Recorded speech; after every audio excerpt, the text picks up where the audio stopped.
Hello everyone, welcome back on YouTube channel SLD educational academy. आप सभी को आपके अपने इस प्यारे से YouTube channel SLD educational academy पर स्वागत है दोस्तों। तो चलिए आज हम लोग आगे की ओर बढ़ेंगे और आज हम लोग एक नई यूनिट को शुरू करेंगे जो कि आपका कॉमन कोर्स है CC6 ग्लोबल सिटीजनशिप का यूनिट 4 आज हम लोग शुरू कर रहे हैं। प्रीवियस लेक्चर की बात करें दोस्तों तो उसमें हम लोग यूनिट 3 को कंप्लीट किए थे। आज हम लोग यूनिट 4 का मोस्ट इंपॉर्टेंट क्वेश्चन देखेंगे एग्जाम के पॉइंट ऑफ व्यू से।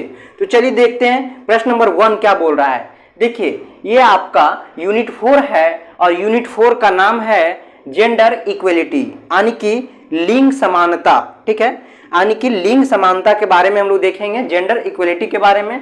तो इसमें पहला प्रश्न क्या बोल रहा है कि समानता के मानक सिद्धांत में कहा गया है कि, ठीक है, फिल इन द ब्लैंक्स। समानता के सिद्धांत में कहा गया है कि, उसके बाद फिल इन द ब्लैंक्स है। ठीक है दोस्तों, तो देखिए यहाँ पे हम लोग जेंडर के बारे में पढ़ रहे हैं, लिंग के बारे में पढ़ रहे हैं। तो लिंग समानता के मानक सिद्धांत में कहा गया है कि सभी लिंग के साथ समान जो है वो व्यवहार किया जाना चाहिए। ठीक है, आप पुरुष हैं या स्त्री हो, ठीक है, कोई भी जेंडर हो, लेकिन आपके साथ जो है वो समान व्यवहार करना चाहिए।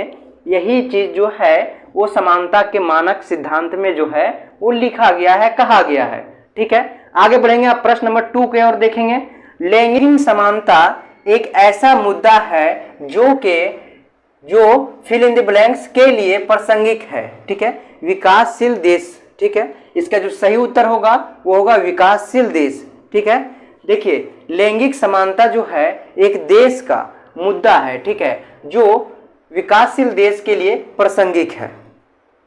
ठीक है दोस्तों, अब आगे बढ़ेंगे और प्रश्न नंबर 3 की ओर बढ़ेंगे। देखिए प्रश्न नंबर 3 क्या बोल रहा है। पाठ के अनुसार पुरुषत्व और स्त्रीत्व शब्द, पुरुषत्व और स्त्रीत्व शब्द सबसे अधिक निकटता से जुड़े हुए हैं। ठीक है, क्या बोल रहा है, पाठ के अनुसार, यानी कि पाठ के अनुसार पुरुषत्व और स्त्रीत्व शब्द जो है फिल इन द ब्लैंक सबसे अधिक निकटता से जुड़ी हुई है। तो वो है आपका लिंग जो शब्द है, इस शब्द से सबसे अधिक जो है पुरुषत्व और स्त्रीत्व जो है वो जुड़ा हुआ है। ठीक है, आगे बढ़ेंगे। प्रश्न नंबर 4 को देखेंगे।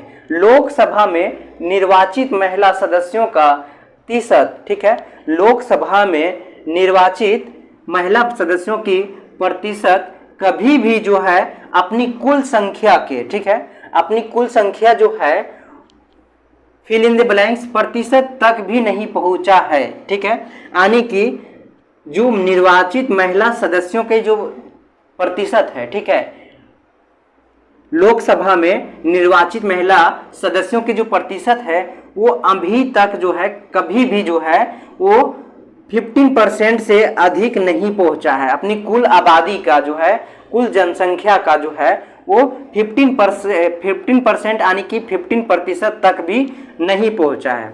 ठीक है, प्रश्न नंबर 5 क्या बोल रहा है। लैंगिक विविधता की विशेषता क्या है। ठीक है, लैंगिक विविधता का मतलब है, विविधता मतलब होता है विभाजन, यानी कि लैंगिक जो है जेंडर में आप जो है वो विविधता का विशेषता क्या है। ठीक है, तो एक कंपनी महिलाओं को उनके पुरुष जो है उनके पुरुष समकक्षों के समान वेतन देती है। ठीक है, देखिए लैंगिक विविधता की विशेषता क्या है। एक कंपनी महिलाओं को जो है उसके पुरुष समकक्षों के समान जो है वेतन देती है। ठीक है, यही होगा इसका लैंगिक विविधता। उसके बाद 6 नंबर देखेंगे।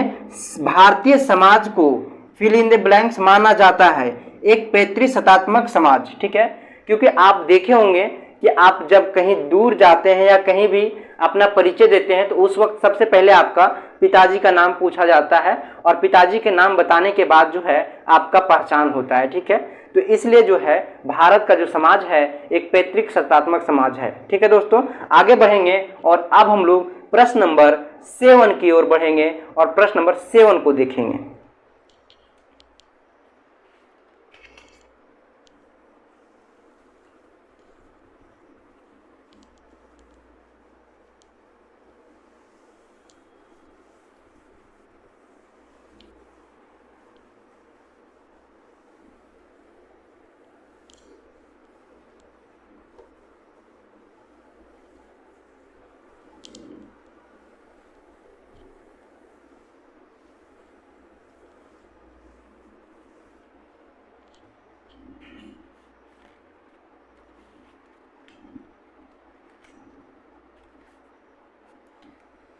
7 क्या बोल रहा है, देखिए 7 बोल रहा है विविध कर्मचारियों के दृश्य गुण क्या है। ठीक है, विविध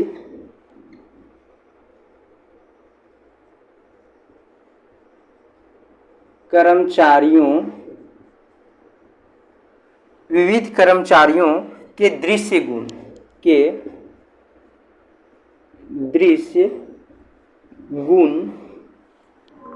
क्या है। ठीक है दोस्तों, तो इसका जो सही उत्तर होगा वो होगा लिंग।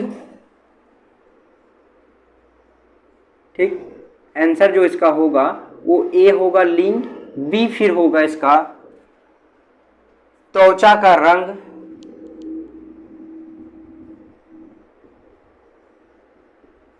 उसके बाद सी जो होगा आपका वो होगा रेस।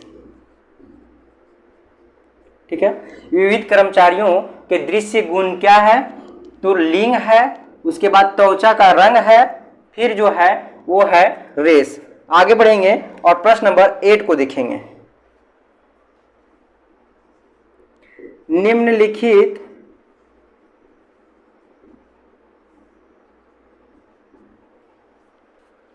में से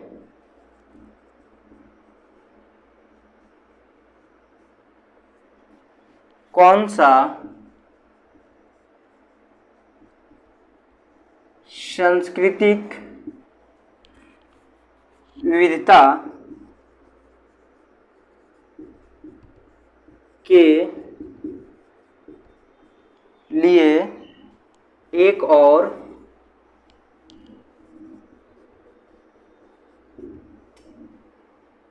शब्द है। बोला निम्नलिखित में से कौन सा सांस्कृतिक, ठीक है, सांस्कृतिक विविधता के लिए एक और शब्द है। ठीक है, तो इसका जो सही उत्तर होगा वो होगा बहु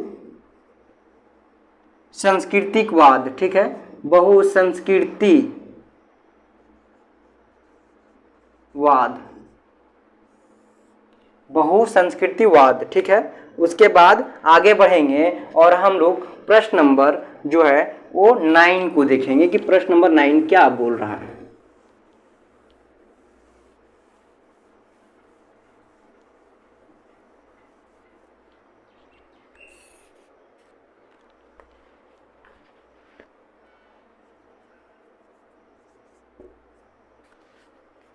लिंग विभाजन का अर्थ है, लिंग विभाजन का अर्थ क्या है दोस्तों, तो इसका जो सही उत्तर होगा वो होगा पुरुषों और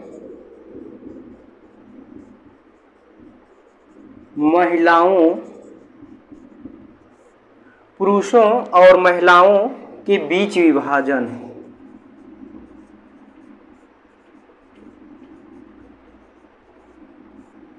ठीक है दोस्तों, लिंग विभाजन का अर्थ क्या है कि पुरुष और स्त्री जो है उनके बीच जो है वो विभाजन करना। ठीक है, लिंग विभाजन कहलाता है। ठीक है, आगे बढ़ेंगे और देखेंगे प्रश्न नंबर 10। ठीक है, प्रश्न नंबर 10 क्या बोल रहा है, लैंगिक समानता का समर्थन करती है। लैंगिक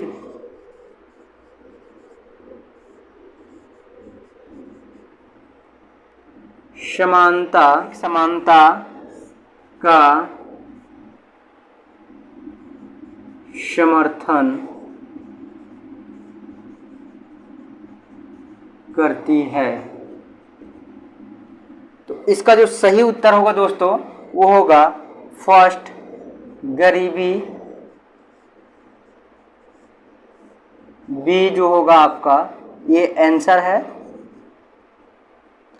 बी जो होगा सभी लक्ष्यों के लिए शिक्षा, सभी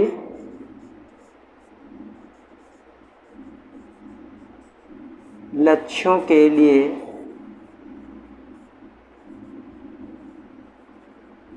शिक्षा। ठीक है दोस्तों, तो इस प्रकार से हम लोग 10 प्रश्न को देख लिए।